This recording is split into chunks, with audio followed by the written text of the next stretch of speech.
السلام علیکم اسٹوڈنٹس، میں ہوں قمر اقبال اور ہم آج انشاءاللہ جو اپنا فرسٹ چیپٹر ہے کمرشل جغرافیہ کا وہ انشاءاللہ ختم کر لیں گے۔ دوسرا کویشچن ہے آج کمرشل جغرافیہ کا۔ فرسٹ ہم نے جو کمرشل جغرافیہ اس میں اس کی جو امپورٹنس ہے، اس کا جو اسکوپ ہے، اس کی ڈیفینیشن ہے اور یہ ورڈ کہاں سے آیا اور یہ ہوتا کیا ہے، یہ ساری چیزیں ڈسکس کی ہیں۔ آج جو ہم انشاءاللہ ڈسکس کریں گے وہ ہے معاشی سرگرمیاں اور ان کی اقسام، کہ معاشی سرگرمیاں جو ہیں وہ ان کی اقسام کیا ہوتی ہیں۔ معاشی سرگرمیاں میں نے لاسٹ لیکچر میں جو ہے وہ ڈسکس کیا تھا، آپ کو بتایا تھا کہ معاشی سرگرمیاں ایسی سرگرمیاں ہوتی ہیں، ایسی ایکٹیویٹیز ہوتی ہیں جس کے ذریعے کوئی بھی ملک یا کوئی بھی انسان اپنی جو روزی روٹی ہے اس کو کمانے کی کوشش کرتا ہے، اس کو ہم معاشی سرگرمیاں کہتے ہیں۔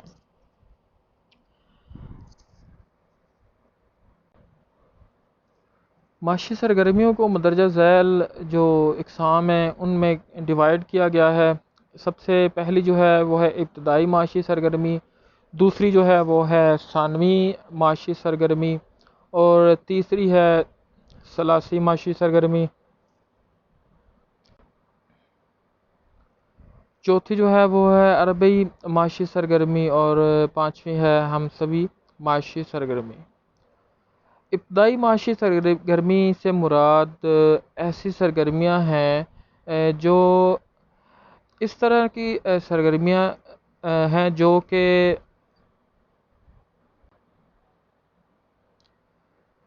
انسان اپنی خوراک کو جو خوراک کی ضروریات ہے اس کو پورا کرنے کے لیے استعمال کرتا ہے۔ ان میں سرگرمیوں میں جنگلات سے پھل وغیرہ کاٹنا یا جو جنگلی حیات ہے ان کا شکار کرنا یا پھر مچھلیاں وغیرہ پکڑنا ہے، ان میں ایسی سرگرمیاں شامل ہیں، یعنی کہ جو ڈائریکٹلی قدرت سے ریلیٹڈ ہیں، جو ڈائریکٹلی جو ہے وہ نیچر سے ریلیٹڈ ہیں اور اس میں انسان کا کوئی اتنی عمل دخل نہیں ہے۔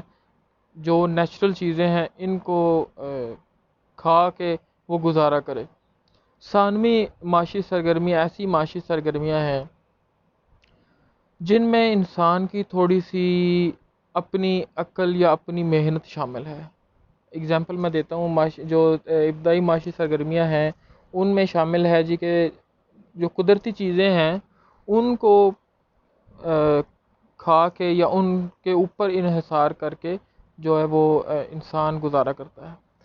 لیکن جو ثانوی معاشی سرگرمیاں ہیں اس میں ایسی چیزیں ہیں جس میں انسان کا کچھ عمل دخل آ جاتا ہے، جیسے کہ زراعت وغیرہ ہو گئی، کہ انسان خود وہ چیزیں اگا کے اس کے بعد پھر اس کو استعمال کرتا ہے، اس کو ہم کہتے ہیں ثانوی معاشی سرگرمیاں۔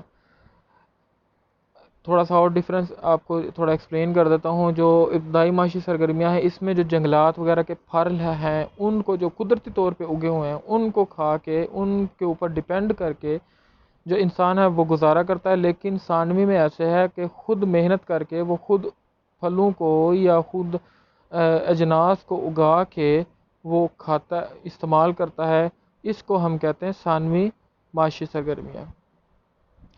ثلاثی معاشی سرگرمیاں ایسی معاشی سرگرمیاں ہیں کہ جن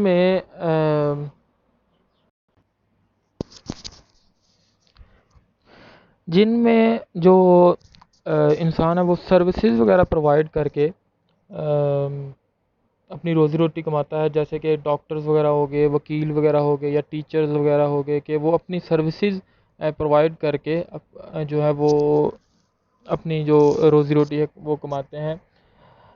اس میں نہ کوئی پروڈکٹ یوز ہوتی ہے، نہ کوئی قدرتی چیز یوز ہوتی ہے، نہ کوئی چیز بندہ اگاتا ہے، لیکن یہ کہ اپنی سروسز اپنا مائنڈ اپنا ذہن استعمال کر کے وہ لوگوں کی ضرورت کو پورا کرتا ہے اور وہ روزی روٹی کماتا ہے۔ اس کو ہم کہتے ہیں ثانوی معاشی سرگرمی، ثلاثی معاشی سرگرمی۔ اس کے بعد آ جاتا ہے جی چوتھی جو ہے وہ ہے عربی معاشی سرگرمی۔ یہ جو سرگرمی ہے اس کو دو حصوں میں تقسیم کیا گیا ہے، ایک ہے ذرائع نقل و حمل اور دوسرا ہے تجارت۔ ذرائع نقل و حمل جیسے کہ آپ کو پتہ ہے کہ کیا ہوتی ہے، سڑکیں، ریلوے، ہوائی جہاز وغیرہ یا بحری جہاز وغیرہ، یعنی کہ جس سے کوئی بھی چیز ایک جگہ سے دوسری جگہ پرووائڈ کر سکے۔ اس سے کیا ہوتا ہے، یہ ایک ایسا کاروبار ہے، سب لوگوں کو پتہ ہے کہ سڑکیں یا ریلوے ایک بزنس ہے، ہوائی جہاز وغیرہ، سڑکیں مینز جو آپ بسز وغیرہ یوز کرتے ہیں، اگر کوئی بندہ اس کا ٹرانسپورٹ کا کام کرتا ہے، لوگوں کو یا اسٹاک کو، مال کو ایک جگہ سے دوسری جگہ لے کے جاتا ہے، اس کو ہم کہتے ہیں یعنی کہ سروس پرووائڈ کرتا ہے، تو اس کو ہم کہتے ہیں کہ ذرائع نقل و حمل کا وہ بزنس کر رہا ہے۔ تو اس کے بعد دوسری جو اس کی قسم ہے وہ ہے تجارت۔ تجارت کو آگے دو قسموں میں تقسیم کیا گیا ہے، ایک ہے علاقائی تجارت، ایک ہے بین الاقوامی تجارت۔ جو علاقائی تجارت ہے اس میں ہے جو مطلب جو اس ایریا میں آپ رہ رہے ہیں، جس ملک میں آپ رہ رہے ہیں، اس ملک کے اندر اگر آپ اپنی اشیاء جو ہیں وہ بیچیں گے تو اس کو ہم کہتے ہیں علاقائی تجارت، اور اگر اس ملک کے باہر آپ چیزیں بیچیں گے، سیل کریں گے، تو اس کو ہم کہیں گے بین الاقوامی یا انٹرنیشنل بزنس یا تجارت، ٹریڈنگ۔ اس کے بعد آ جاتا ہے جی ہمسوی اور لاسٹ معاشی سرگرمی جو ہے وہ ہے ہماری یہ ایسی سرگرمیاں ہوتی ہیں جس میں جو کوئی بھی کنٹری ہے یا لوگ ہیں وہ ریسرچ سینٹر وغیرہ بناتے ہیں۔ یہ ایڈوانس لیول کی جو ممالک ہوتے ہیں یا لوگ ہوتے ہیں یا کمپنیز ہوتی ہیں، وہ یہ سرگرمیوں میں انوالو ہوتی ہیں۔ جیسے کہ کسی بھی چیز پہ ریسرچ اگر کی جائے، جیسے کہ آج کل کرونا کا کافی جو ہے وہ ٹرینڈ تو نہیں کہہ سکتے ہم، یعنی کہ آج کل جو کرونا ہے وہ کافی آیا ہوا ہے، اور اس پہ جو ریسرچ وغیرہ کرتے ہیں، کر رہے ہیں، اس کو ہم سبھی سرگرمی کہتے ہیں، کہیں گے جو یونیورسٹیز یا جو لیبز یا جو ڈاکٹرز اس پہ ریسرچ کر رہے ہیں اور وہ اپنے ریزلٹس وغیرہ ہیں وہ شیئر کریں گے گورنمنٹ کے ساتھ، اور ان سے پھر پیسے لیں گے، اس کو ہم کہیں گے ہم سبھی سرگرمی۔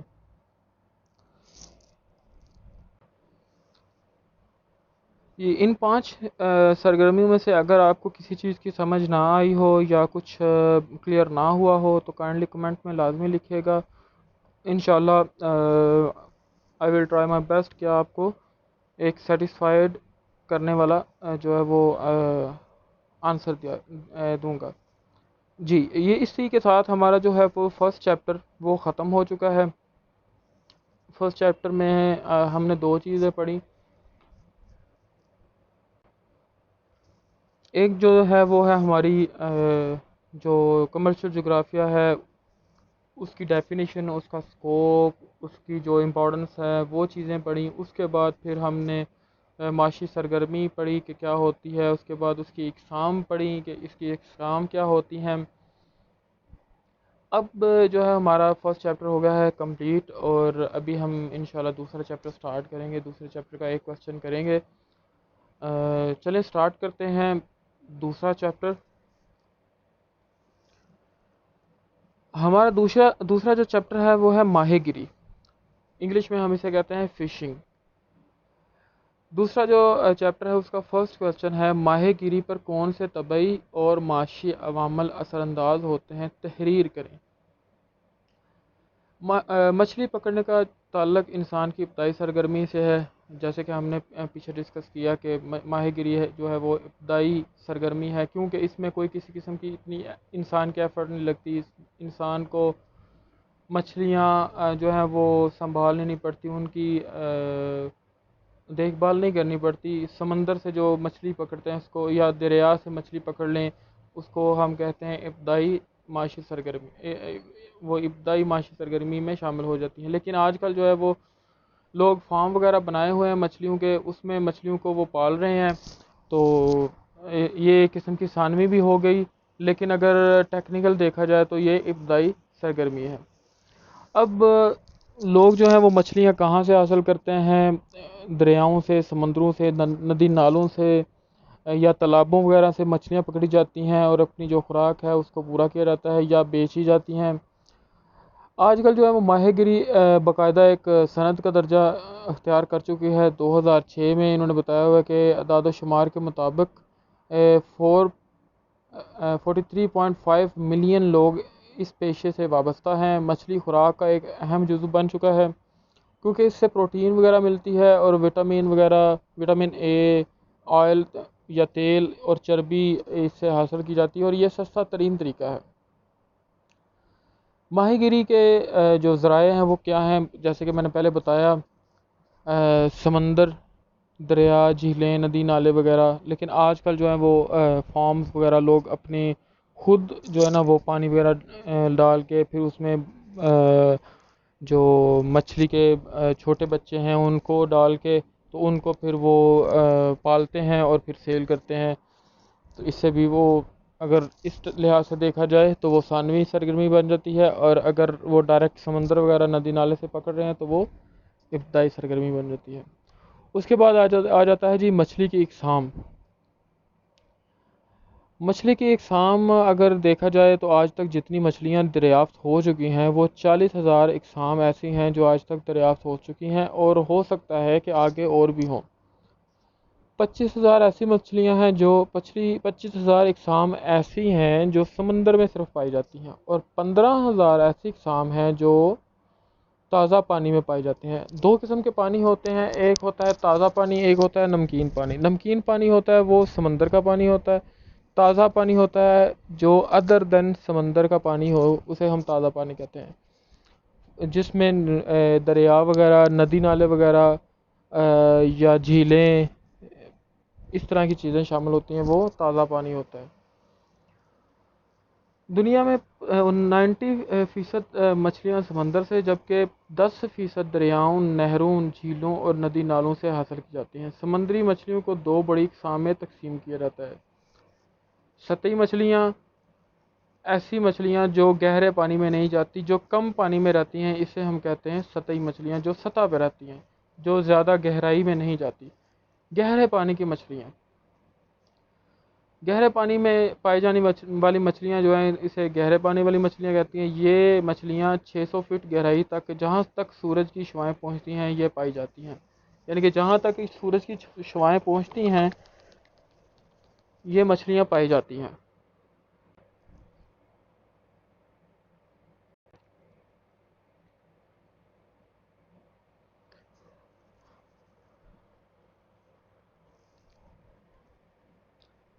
اس کے بعد جی تازہ پانی کی مچھلیاں، ایسی مچھلیاں جو جھیلوں، ندی نالوں وغیرہ میں پائی جاتی ہیں، اسے ہم تازہ پانی کی مچھلیاں کہتے ہیں۔